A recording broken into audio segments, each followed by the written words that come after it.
Now, where in the world did we ever get Easter to celebrate Jesus' resurrection? Have you ever wondered about that? I bet most of you have never thought about it twice. You know why?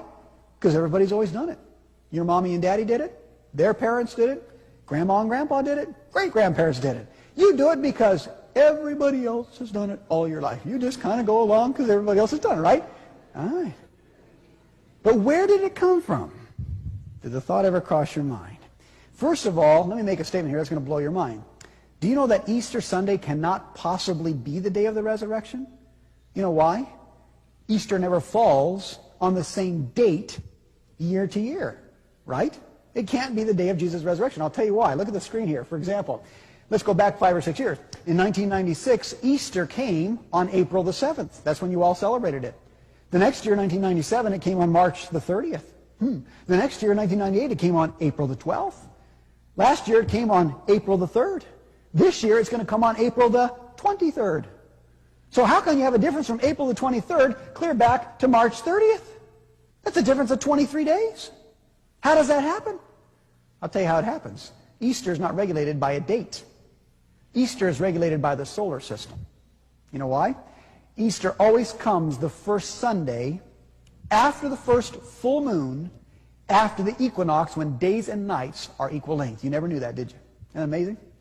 And so all the people that are celebrating the resurrection of Jesus on Easter Sunday morning, it's just not true. It didn't happen then. Okay?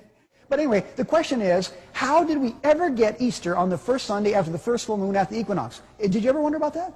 I'll tell you where it comes from. Would you like to guess? It comes from Babylon. You're right. Everything goes back to Babylon. I don't care what it is. In Babylon, they had a goddess of fertility. Her name was, interestingly, Ishtar. I-S-H-T-A-R. That's where we get our word Easter from, was this pagan goddess of fertility. If you doubt this, by the way, go home tonight in your encyclopedia and look up Easter in your encyclopedia. It'll tell you the whole story that I'm going to tell you right now. It's in every history book.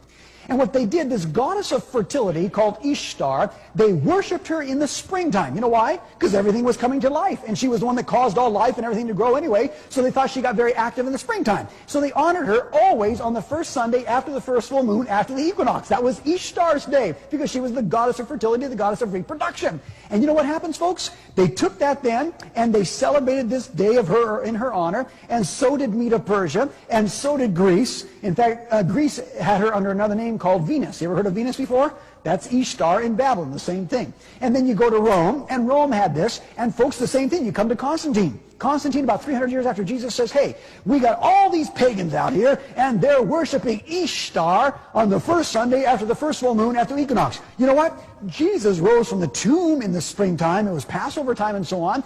Why don't we take this Ishtar's day, and instead of giving honor to Ishtar, the giver of life and so on, Jesus is the resurrection. Jesus is the life. Why don't we start to keep this day in honor of Jesus Christ? And we could win all these pagans to Christianity. And the Christians said, that's a great idea. And so, folks, he changed Ishtar's day to Easter Day in honor of Jesus' resurrection. And then as Papal Rome again rules the entire world for the next 1260 years, it passes that teaching on to everybody in the world, and the whole world does it, and nobody even thinks twice about it. But you all tell me, what in the world do chocolate chickies and bunny rabbits got to do with the resurrection of Jesus?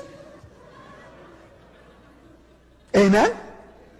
Did you ever wonder about that? I bet you didn't. You know why?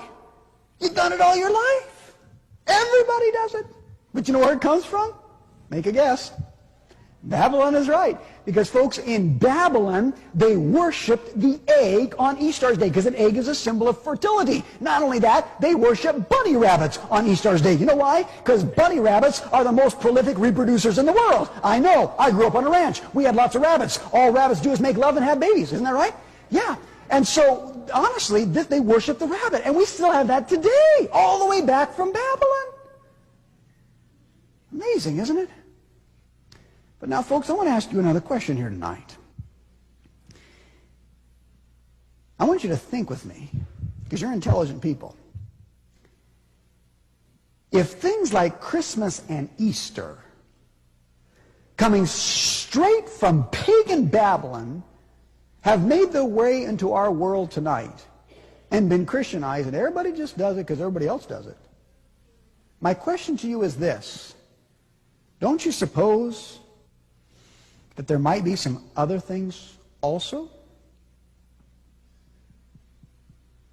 Don't you suppose there might have been some other false teachings or errors or pagan practices or deceptions that have snuck their way in that we are following and teaching and practicing that's totally contrary to the truth of the Bible? Don't you think there might be some of those? You better believe it, my friends. You better believe it.